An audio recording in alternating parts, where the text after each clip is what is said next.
Bien, hola, ¿qué tal, madridista? Recuerda dejar like y suscribiros al canal. También recuerda dejar clic a la campanita para que os notifique todos los vídeos. Bombazo con el caso Negreira.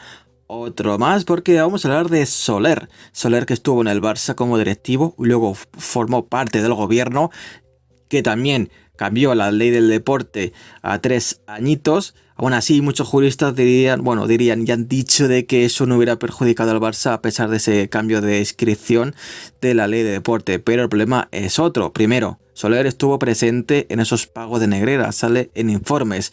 Pero es que sabemos que Negreira terminó su mandato, vicepresidente, en el comité de árbitros en 2018, en verano, a final de temporada. Pero es que Soler estuvo e ingresó en el gobierno unos meses antes. Es decir, que él, siendo parte del gobierno y que podía haber denunciado estos pagos de Negreira bastante ilegales, ahí, ya que era 2018, no habría prescrito todos estos actos ilegales. Ahí sí que se hubiera podido sancionar por vía deportiva, pero no lo hizo, y esto es delito de prevaricación, lo cual es algo bastante grave, o podría ser este delito, y esto es, repito, es bastante grave, ya que se cayó la boca sabiendo cosas ilegales del Barça, y lo hizo para no perjudicar al equipo donde él estaba y donde a lo mejor también recibió pagos, ya que él estaba en todo ese meollo. Así que habrá que estar muy atentos porque esto es otra cosa bastante grave, donde este señor se cayó la boca cuando lo podía haber denunciado.